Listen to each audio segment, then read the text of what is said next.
Hi, how you doing today? This is Keith with another fantastic Star Trek review. Today we're going to be reviewing Star Trek, the new movie as directed by J.J. Abrams. I've got a guest reviewer with me. You're familiar with him. His name is Bosco. Say hello. How's it going? You'll notice today that we are drinking the official new beer of Star Trek franchise, Budweiser, or Budweiser Classic, as it is referred to. Uhura orders a couple of these in the bar at the beginning of the movie. Just say, bartender, get me a Budweiser Classic. I think that's how I'm going to order them from now on. How do you like your beer?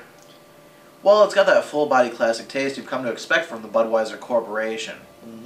I'm enjoying it. The kind of flavor that'll last at least another 300 years. Most definitely.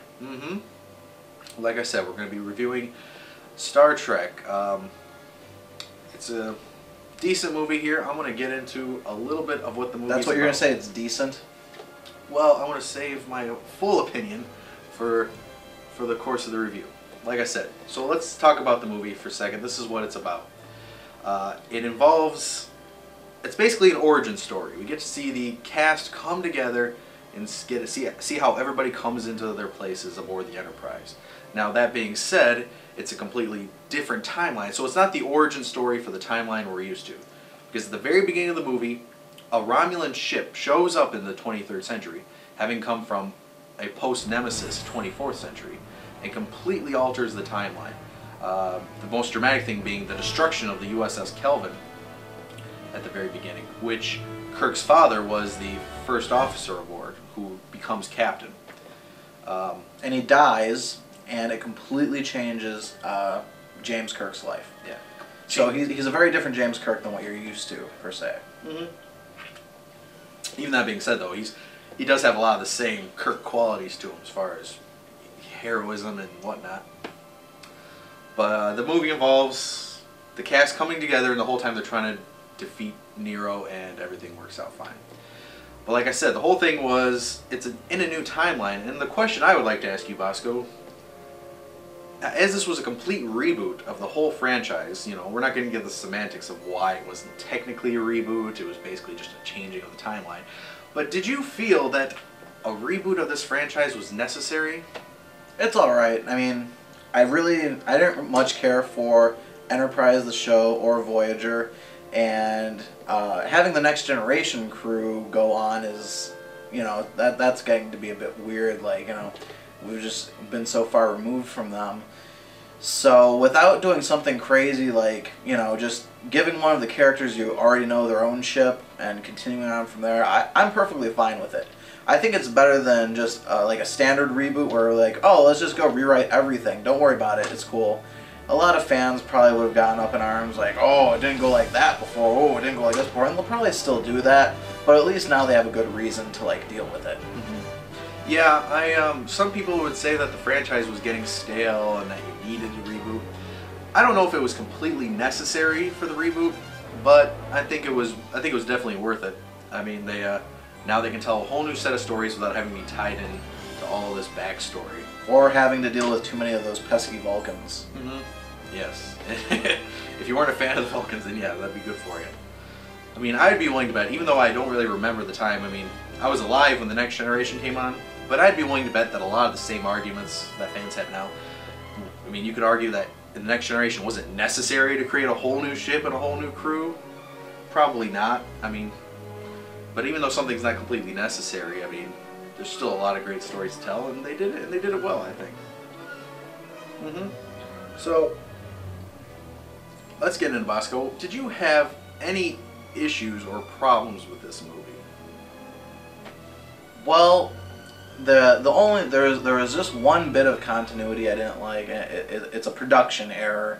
Is that there's a scene where Kirk jumps onto a ledge while being chased by a Romulan that's not Nero, and there's you see him hanging from the ledge, and there's a phaser there. And then when the Romulan jumps onto the ledge, he picks Kirk up, and Kirk says, "I've got your phaser." And then he shoots him with the phaser. The Romulan drops Kirk. Kirk again is hanging on the ledge of the platform, and there is the phaser that was there before. That was the only thing I didn't like. To me, it was glaringly obvious, and for the few, like, you know, for the minute that I was thinking about it, it took me out of the movie long enough to be annoying. Other than that, I thought the movie was great. The scene where young Kirk is driving in a car was a little bit too much new Star Wars for me. But I mean, it didn't kill the whole movie for me. Overall, the movie was still great. Well, production errors aside, my biggest problem with the movie was beaming onto Enterprise from Delta Vega.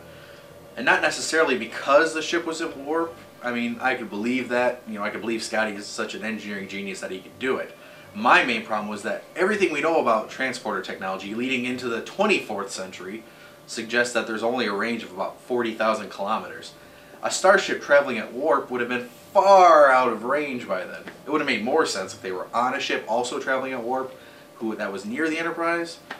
But being stuck on a planet which was clearly near Vulcan, by the time they got actually around to beaming onto it, it should have been far, far, far out of range. Being that in the entire Star Wars universe, one of the biggest challenges is transporter issues, I also do think it was highly unlikely that they would have been able to do that. In the Star Trek universe? In the Star Trek universe, it seems like one of those things where, sure, Scotty could have figured out how to do it on paper, but it just seems like a bad idea. Well, that being said, there were a lot of great things about this movie, especially the references to previous Treks.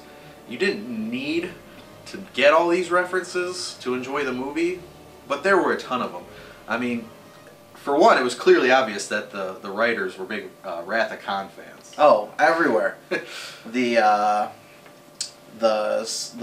what do you call them? The truth-telling slug things. Yeah, the Centurion. Well, they called them Centurion slugs in the movie, but they were called Seti eels in the Wrath of Khan. But they're clearly the same animal. Yeah. They look exactly the same. Well, in Wrath of Khan though, did they stick them in the mouth or the ear?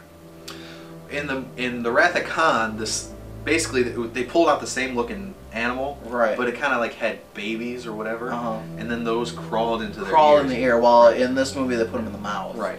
But, so it's basically the same thing. But it looks exactly the same. It was clearly supposed to be the same animal, whether or not the Romulans had a different name for it or not.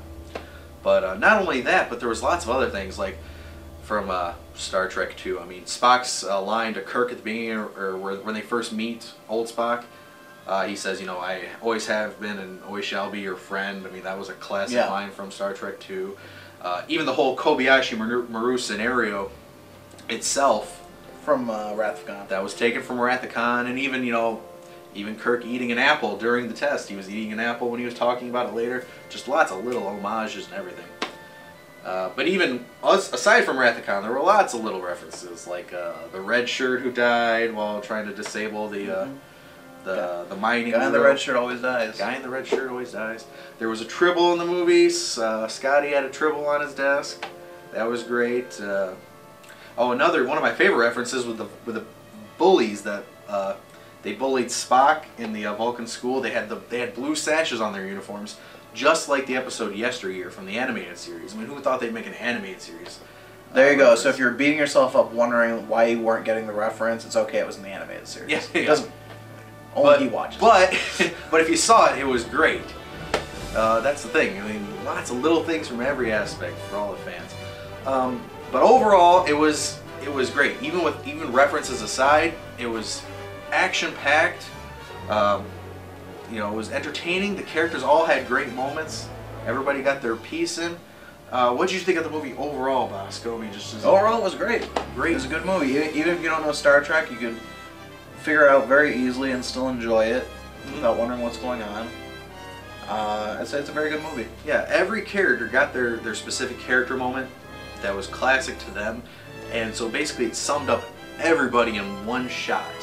It really got them all together, got them to the place they need to be, and at the same time telling a compelling movie it had action, it had romance in it. You got to see Spock and Uhura. Yeah, you did. Yeah. You know, big surprise, but so it had romance, it had tear-jerking moments. You got to see Spock witness the death of his mother, and you know, Kirk being born and having to lose his father at the beginning. It was all great. I mean, Bosco, I bet you can get. What do you think I'm going to give this a warp rating of? What would you give it a warp rating of? Well, I hope you're not going to do something cheesy and give it a warp rating of 12 or something like that. Like 12 out of 10? Yeah, right. Well, no, I don't want to turn into a lizard or anything. Yes, I would agree. A warp 10 is the perfect rating for this. Is in my opinion, the best Star Trek movie that's ever been made. So everybody check it out.